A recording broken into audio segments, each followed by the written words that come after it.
Class 7 और 8 आज हम पढ़ेंगे संधि के बारे में, जो है आपका हिंदी व्याकरण का पाठ 7 है। और इसमें हम आपके पिछले पाठों के भी उसमें जो रेफरेंस आएगा वो मैं बताती जाऊंगी। तो संधि का मतलब होता है मेल। कभी कभी कुछ शब्दों में दो ध्वनियाँ आपस में मिलकर एक हो जाती हैं, तो ऐसी स्थिति में जो विकार उत्पन्न होता है, जो चेंज होता है, उसको संधि कहते हैं। और उच्चारण करते हुए जो रूप इनका होता है वही लिखा भी जाता है, अर्थात निकटतम ध्वनियों से उत्पन्न विकार को संधि कहते हैं। और संधि विच्छेद क्या है? उत्पन्न हुए विकार को यथास्थिति में पुनः लिखना अथवा बोलना संधि विच्छेद करना कहलाता है।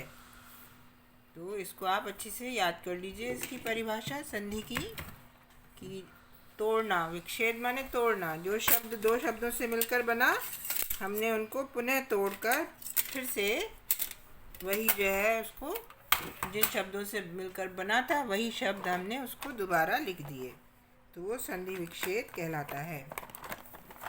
अब जैसे शब्द है न्यायालय, तो इसका हो जाएगा न्याय धन आलय माने घर, न्याय का घर न्यायालय। उच्चारण, तो यहाँ उत धन चारण ये बन गया, उत धन चारण। तो अब ये बिल्कुल शब्द कुछ अलग है, उसका संधि विच्छेद अलग है। तो वो किस तरह होता है, शब्दों को किस तरह मिला के नया शब्द बनता है और उन शब्दों को तोड़कर जो अलग अलग शब्द बनते हैं, तो उसके काफ़ी नियम हैं, तो वो आपको पढ़ने हैं। तो कैसे ये बनते हैं शब्द? तो सबसे पहले आते हैं हम संधि के भेदों पर। संधि के 3 भेद होते हैं, स्वर संधि, व्यंजन संधि और विसर्ग संधि। अब आप कहेंगे ये स्वर कौन से हैं, व्यंजन कौन से हैं, विसर्ग, ये आप पिछले कई क्लासों में पढ़ते आए हैं।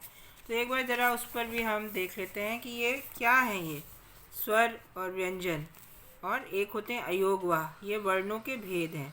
और वर्ण क्या होते हैं कि किसी भी भाषा के सभी व्यवस्थित एवं क्रमिक समूह को वर्णमाला कहते हैं।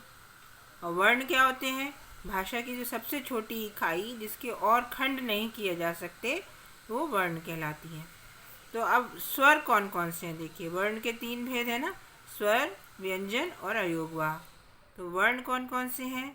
11 वर्ण कौन कौन से हैं? स्वर, अयोगवाह और व्यंजन। स्वर अब कौन कौन से हैं? इनको वॉवल्स कहते हैं। इंग्लिश में भी आप जानते हैं ना, AEIOU, तो वो वॉवल्स, VOWELS। तो इनके उच्चारण करते समय वायु मुख के किसी भी भाग से टकराए बिना सीधे बाहर निकल आती है, उन्हें स्वर कहते हैं। इसमें अन्य वर्णों की आवश्यकता नहीं होती है। जैसे अब ये कौन कौन से हैं? 11 हैं। अ आ इ ई उ ऊ र ए ऐ ओ औ।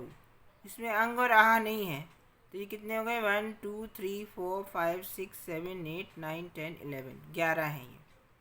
अब इनके भी भेद होते हैं, स्वरों के भी, ये 11 के भी भेद हैं। हर्ष स्वर, दीर्घ स्वर और प्लुत स्वर। तो हर्ष स्वर या शॉर्ट वॉवल्स कम समय लगता है, वो हर्ष यानी शॉर्ट। वो कौन कौन से? अ इ उ र। दीर्घ स्वर में दुगना समय लगता है बोलने में, तो ये 7 हैं। तो 7 और 4 11 हो गए। तो ये कौन कौन से हैं? आ ई उ ए आई ओ औ, ये हो गए। और प्लुत स्वर एक और होते हैं जिनमें उससे भी ज़्यादा तिगुना समय लगता है, जैसे ओम इत्यादि। तो ये आप वर्णों के भेद हैं। और दूसरा क्या है? अब व्यंजन कौन कौन से हैं? अच्छा, इन स्वरों में और भी तरह के हैं। अब दूसरा हो गया अयोगवाह। अयोगवाह में कौन से आते हैं स्वर? अंग, अंग, अंग तथा आह। एक में एक ही बिंदी है, एक में एक चांद बिंदी है, और एक उसमें विसर्ग लग रहा है। ये जो 2 लाइनें होती हैं विसर्ग कहलाती हैं। ये तीनों जो हैं अयोगवाह कहलाते हैं। इनका प्रयोग स्वरों के साथ होता है, तो ये व्यंजन नहीं बन पाते, क्योंकि इनका प्रयोग स्वतंत्र रूप से नहीं होता, ये स्वर भी नहीं होते हैं। ठीक है, तो ये अंग चांद बिंदी वाला और एक बिंदी वाला, और अह विसर्ग वाला, ये तीनों अयोगवाह हैं। अब ये भी 2 तरह के हैं। जो ये अंग है इसको अनुस्वार कहते हैं, नासिक के व्यंजन है, क्योंकि नाक से इसका उच्चारण किया जाता है। और इसमें एक आप ऊपर जो डंडा लगाते हैं सर अपने शब्दों के ऊपर, उसके ऊपर एक बिंदी लगा के, ठीक है, उसके अंग भंग तरंग इत्यादि। अब जहाँ आपको अंग लिखना है तो अ के बाद ना स्वर सुनाई दे रहा है, तो आप बिंदी अ के ऊपर लगाएंगे, ठीक है, जिसके यानी पहले ही बिंदी लगा देंगे। अनुनासिक कौन सा होता है? अगर मुंह के साथ साथ नाक से भी बाहर निकले वायु या ध्वनि, वो अनुनासिक हो जाता है। तो ये हो गया चंद्र बिंदु, इसमें चंद्र बिंदु लग रहा है। इन स्वरों की मात्राओं का कोई भी भाग शिरोरेखा से बाहर नहीं निकलता, वहाँ इसका प्रयोग होता है।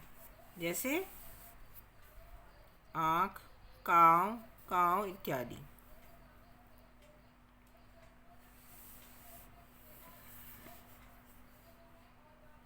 कोई भी मात्रा इसमें बाहर नहीं निकल रही है, देख रहे हैं आप, है ना, जो अंदर ही है ये, तो उसमें यहाँ इसका प्रयोग होता है। तो ये थोड़ा सा कंफ्यूजिंग हो जाता है, लेकिन अगर आप ध्यान रखेंगे तो आप बता पाएंगे। विसर्ग तो आप जानते ही हैं, हा बोलते हैं उसको, जब किसी भी अक्षर के आगे अगर दो बिंदियाँ तो ह शब्द होता है। तो ये स्वर्ग तत्सम शब्दों, यह जो विसर्ग है ये तत्सम शब्दों में होता है, जो संस्कृत के लिए वे शब्द हैं उनमें, नमः, दुखी इत्यादि। तो ये हो गए स्वर, ठीक है। एक बार फिर से देख लीजिएगा स्वरों को, 3 तरह के होते हैं। कौन कौन से हैं ये? ह्रस्व, दीर्घ और प्लुत। और दूसरे किस्म के जो वर्ण हैं वो अयोगवाह बता दिया आपको, और तीसरा वाला है व्यंजन आपको बता दिया। अब व्यंजनों पे आते हैं, ये बताया नहीं है। तो जिन वर्णों के उच्चारण में स्वरों की सहायता ली जाती है और स्वतंत्र रूप से जो नहीं बोले जा सकते उनको व्यंजन कहते हैं। तो आप जानते हैं, आप नर्सरी क्लास से आपको पढ़ाया जाता रहा है कि ये 3 इसके भी भेद होते हैं व्यंजनों के, स्पर्श, अंतःस्थ और ऊष्म व्यंजन। अब स्पर्श में कौन कौन से हैं? ये वायु हमेशा उसमें हमारे जो सांस है वायु, वो उच्चारण स्थान को स्पर्श करती हुई निकलती है। तो ये 5 वर्ग है इसमें, क, च, ट, त, प, ये 5 वर्ग हैं।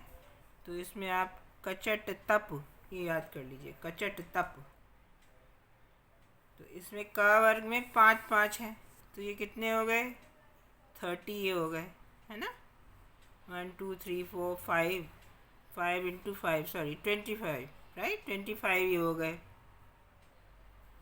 तो अब ये कौन कौन से हैं ये आपको याद ही है, होना चाहिए। क, ख, ग, घ, ण, च, छ, ज, झ, उआ। उआ ये बिंदी वाला शब्द होता है, जहाँ बिंदियाँ लगती हैं वो उआ। ट, ठ, ड, ढ, ड़। इसमें एक अतिरिक्त वर्ण आ जाते हैं ड़ा, अगर डा के नीचे बिंदी तो डा, ढा के नीचे बिंदी तो ढा। तो ये भी इसी में आ जाते हैं, अतिरिक्त वर्ण है, इनको इनमें गिना नहीं जाता। त वर्ग में त, थ, द, ध, न। प वर्ग में प, फ, ब, भ, म। आपको ये भी सिखा